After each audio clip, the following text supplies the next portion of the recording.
প্রথম একেবারে মাড়িয়ালিতে নওশাদ সিদ্দিকী আসতে চলেছে।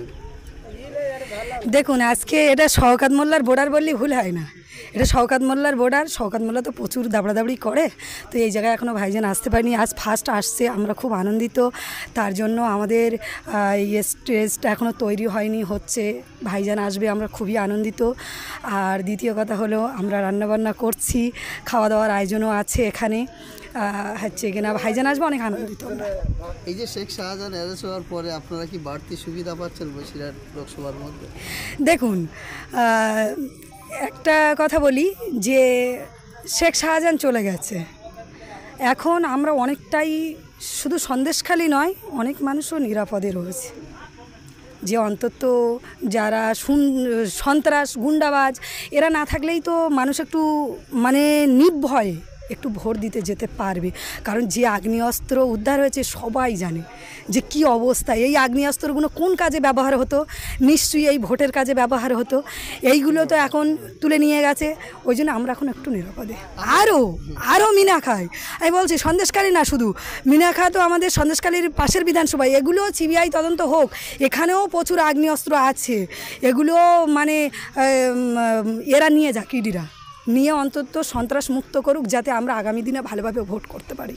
আমরা যতটুকু জানি একেবারে আপনারা যেখানে প্রোগ্রাম করছেন এখান থেকে একেবারে ঢিল ছোড়া দূরত্ব আরেকটা শাসক দলের প্রোগ্রাম হচ্ছে, ওরা কি বাধা আসতে পারে বলে?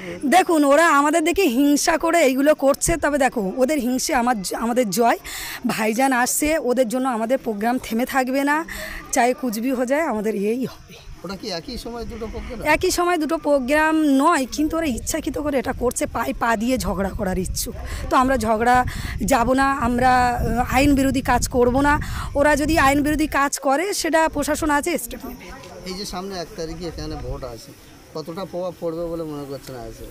দেখুন, আইএসএফের প্রভাব প্রচুর হারে রয়েছে। শুধু আমি যে মিনাখার নেত্রী বলে যে মিনাখাই শুধু নেতৃত্ব দিচ্ছি তা নয়, 7টা বিধানসভার মধ্যেই ঘোরাঘুরি করছি।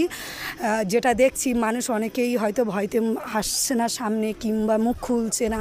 সেই জায়গায় দাঁড়িয়ে মানুষ প্রচুর হারে মনে মনে আইএসএফেরই প্রভাব রয়েছে। বসিরহাট লোকসভায় হচ্ছে কিনা আমাদের মনোনীয় প্রার্থী, ভাইজানের মনোনীয় প্রার্থী আক্তার রহমান বিশ্বাস জিতছে, এটা 100তে 100 আশাবাদী। এখানে কত মানুষের জনজোয়ার হতে পারে বলে মনে করছেন? দেখো, আমাদের এই রৌদ্র তো প্রচুর হারে তাপমাত্রা, এটাতে এখন আগাম তো কিছু বলছি না, আসুক, দেখা যাবে। আপনারা আছেন, মিডিয়ার মাধ্যমে আমাদের সমস্ত লোকজন জানতে পারবে যেখানে কতটা আমাদের আইএসএফের হয়ে জনগণ এসছে, এটাও আপনারা দেখতে পাবেন মিডিয়ার মাধ্যমে, পরে রিপোর্টাররা দেখাবে। এই যে জায়গা, এখানে কি প্রত্যেকটা বুথে বা এজেন্ট বা কেমন কি দিতে পারবে সামনে ভোটে? হ্যাঁ, আমরা প্রত্যেকটা বুথে এজেন্ট দেবো, কোনো বুথে ফাঁক যাবে না। কারণ দেখো, শত সন্ত্রাস করুক, যাই করুক, আমরা এজেন্ট দিচ্ছি, এটা একদম কনফার্ম। কারণ আমরা মরবো, কাফনের কাপড়টা মাথায় জড়িয়ে নেব, তাও ভালো, নিয়ে নামবো। যে আমাদের এজেন্ট প্রত্যেকটা বুথে চাই, কারণ এজেন্ট না দিলেই এরা যা সন্ত্রাসবাদী, এরা ছাপ্পা করবে। কারণ এদের তো অভ্যাস, এরা তো জিততে পারবে না, এরা তো জানে যে আমাদের পিঠে দেওয়াল ঠেকে গেছে। এখন যতটা পিঠে মেরে মারধর করে যতটা নেওয়া যায়, এতে এদের একটাই মন মানসিকতা, এরা এখন চুরি করবে, মানুষ জনগণের বাড়ি বাড়ি, এখন বাড়ি বাড়ি গিয়ে বলছে চোখ দেখে বুঝে নেব ভোট কোথায় দিচ্ছ, ক্যামেরা লাগানো থাকবে। এবারে যারা সবাই তো আর আজকাল মানে সব মানুষ তো এরকম স্মার্ট নয়, অনেক মা বোনেরা আছে তারা অনেক ভীতু, তাদের হাতে সবার হাতে স্মার্টফোন নেই, বিশেষ করে মহিলাদের হাতে, তারা ভয় পাচ্ছে।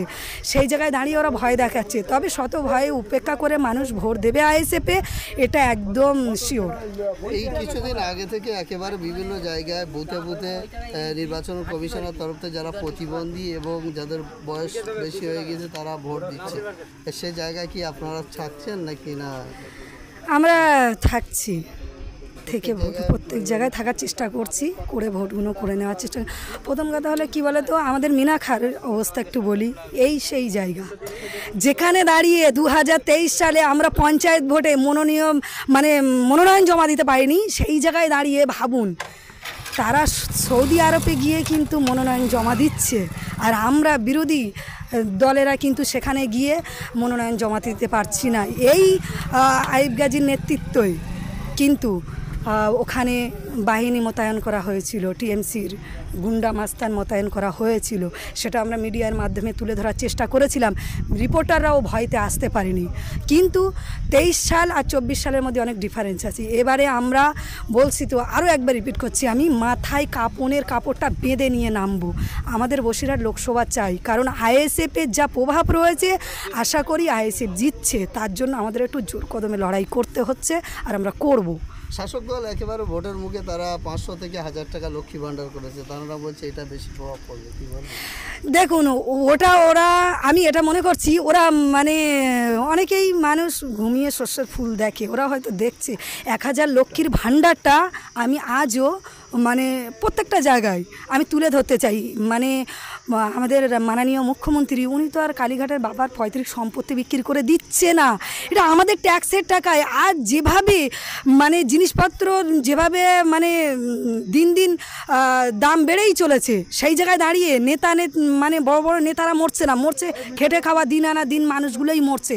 সেই জায়গায় দাঁড়িয়ে ওই 500-1000 টাকার লক্ষ্মীর ভাণ্ডার চলবে না, কারণ আমরা মানুষের কানে কানে পৌঁছে দেবো যে 500-1000 টাকার লক্ষ্মীর ভাণ্ডার ভিক্ষা না, অধিকার চাই।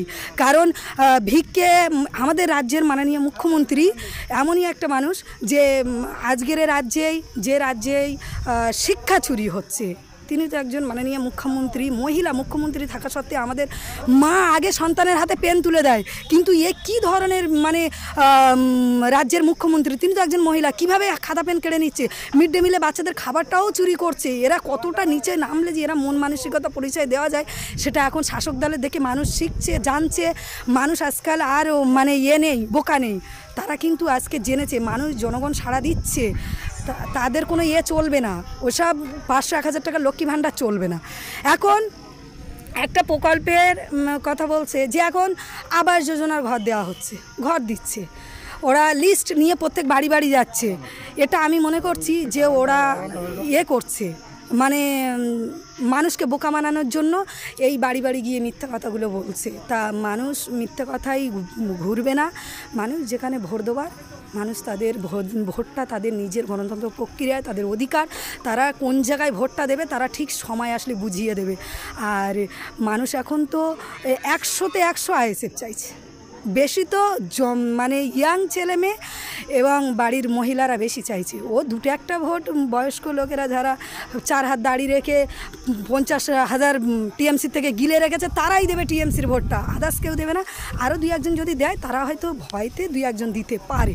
তবে মানুষ এবারে প্রচুর হারে জনগণ দেবে, আইএসএফের ভোট দেবে, এটুকু আমরা আশাবাদী। মাধ্যমে আমাদের সমস্ত লোকজন জানতে পারবে যেখানে কতটা আমাদের আইএসএফের হয়ে জনগণ এসছে, এটাও আপনারা দেখতে পাবেন মিডিয়ার মাধ্যমে, পরে রিপোর্টাররা দেখাবে। এই যে জায়গা, এখানে কি প্রত্যেকটা বুথে বা এজেন্ট বা কেমন কি দিতে পারবে সামনে ভোটে? হ্যাঁ।